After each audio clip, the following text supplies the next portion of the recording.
Design steps for a combined footing. What are the steps involved in the design of a combined footing? Let us see one by one. First one, write down the given data like load on the columns, SBC of the soil, size and spacing of the columns, and restrictions to the length or width of the footing.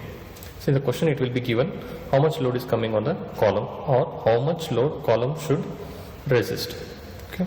Next, SBC, safe bearing capacity of the soil. Size and spacing of the columns. Size of the columns, first one. It may be a rectangular column or a square column, and its length and breadth will be given. Next, spacing of columns. If there are two or more columns, what is the spacing between the two columns, that is center to center distance. And restrictions to the length or width of the footing. So suppose if the footing is located near the boundary of a property line, so what are the restrictions? How much width you can give to the footing? Okay, that is the restrictions to the length or width of the footing that you have to consider before designing. Okay. Second point, here the solution starts. First point, calculate the combined or total factored load from the columns. That is, if they have given how much load column should resist or support, then you have to multiply it with factor of safety of 1.5. Then you will get factored load. Okay. Now, next point, you have to combine the loads coming on the columns. If there are more than one column, then you have to sum it up. So you will get total load from the columns. After doing this, you will get the total load coming on the footings. Now, what is the weight of the footing again? It is not given in, it will not be given in the question. You have to assume, say we'll assume around 10% of the weight of the footing. That is the 10% of the total load coming on the footing. The footing weight will be around 10% of the total load coming on it. So if you multiply it with 10 by 100, that is 10%, you will get the approximate weight of the footing. Later you have to cross check it.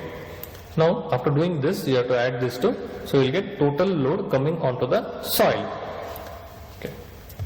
Next, third point is locate the resultant of the load.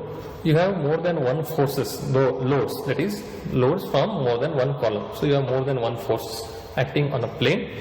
Now you have to calculate or find out, locate the resultant of the load. In the previous step you had calculated the total load, that is magnitude you found out. Now you have to find the location. You can do it easily by taking moment at any one column. Okay. Then you will locate the resultant of the load.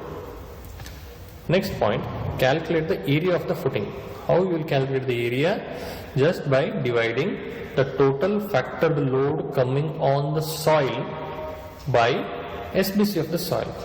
So you will get a number, that is nothing but the area of the footing to be provided. You will get it in decimals. You may get it in terms of decimals, and then what you will, if you get it in terms of decimals, round it off to a higher value. Okay, say suppose if you get 4.89, round it off to 4.9 or 5 meters square. Okay. Round it off to a higher number. After you got this area of the footing, calculate the projections or offsets on either sides or on both the sides. Here in the third point you have calculated the resultant of the load. Here the load resultant should fall on the CG of the footing. You have provided a footing of certain length and breadth, so it will also have a CG, centroid or center of gravity. The resultant of the load should be falling exactly on the CG of the footing in order to avoid turning of the footing. Okay. In order to avoid moment or turning of the structure. The resultant of the load should fall on the CG of the footing. After you locate these two, then you can easily calculate the half of the footing should be to the left, half of the footing should be to the right. Then you can easily calculate the projections or offsets from the columns. Okay. Next point. Calculate the actual pressure on the soil. How you will calculate the actual pressure? Now, from the second point you have found out the total load coming on the soil. if you divide it with the area of the footing, you will get the actual pressure on the soil. It would be definitely lesser than the SBC of the soil, and hence you can adopt this area. Next, upward pressure on the top of the footing. How you will find out? You will find out by dividing this number, the factored load of the columns, that is except this 10% weight, okay, factored load of the columns divided by the area of the footing. You will get upward pressure on the top of the slab of the footing. Okay, this parameter you will use to calculate the shear stresses coming on the footing, and thereby to calculate the depth of the footing. Okay, this parameter is used in that calculation. Next point, calculate the shear force and bending moments at critical points along the length and width of the footing. Just like your structural analysis, you have done structural analysis, you have found out you have drawn SFD and BMD for say, beams and frames. The same way you have to calculate shear force and bending moments along the length and width of the footing. After calculating the shear force and bending moments, locate the point of contraflexion, that is the points where the shear force or bending moment changes sign from positive to negative or vice versa. Okay. Next, find out the maximum shear force and bending moments along the length. Okay, along the entire length, find out the maximum and shear force and bending moments. After finding out this calculations, after calculating this shear force and bending moments, then what you will do, you will draw the SFD and BMD. Okay, to the same values you will draw SFD and BMD, shear force diagram and bending moment diagram. Next point is calculate the depth of the footing from shear force and bending moment considerations. That is, when you have found out the shear force and bending moment values, then you have to design the depth or thickness of the footing slab according to these stresses. Okay, you have formula for to find out the depth of the footing. Say mu limit is equal to 0.138 FCK BD square. Mu you have calculated. FCK is nothing but the allowable stresses in concrete in compression. B you have to take as per meter breadth of the footing, that is per meter means per 1000 millimeter, take it in millimeters, 1000. D is the unknown, only unknown here, so you can easily find out D, that is nothing but the thickness of the footing. Next, calculate the area of steel required. See, up till here you have calculated the volume, or that is the length, breadth and thickness of the footing. After this, next step you have to calculate the area of steel required to resist the stresses, tensile stresses. Now use table 3 from SP16 to find PT.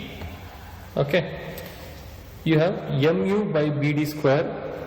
Using the mu by BD square and grade of concrete, check in table 3 of SP16, you will get the value for AST. AST is equal to PT BD upon 100.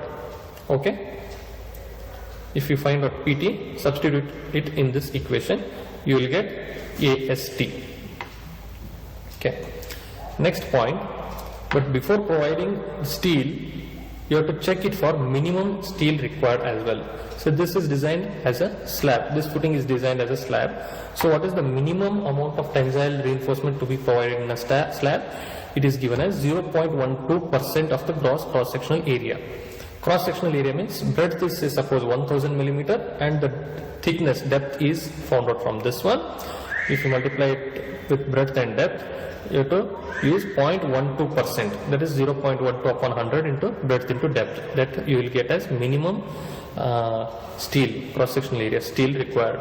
Okay, you have to provide that much amount of steel. Say suppose provide 20 diabars or 25 diabars and then calculate the spacing. Next point, calculate distribution steel. See, till here it was main reinforcement. Now calculate the distribution steel. Okay, this is also nothing but 0.12% of the gross cross-sectional area. Okay. Next, compare tau C and tau V. Tau C and tau V, allowable stresses in shear stress in concrete, and the allowable and the acting shear stresses on the concrete. Tau V we have got using VU B upon B into D. So V we know vertical forces, ultimate vertical forces divided by cross sectional area. Okay, we will find tau V. Okay, it will be in Newton per millimeter square.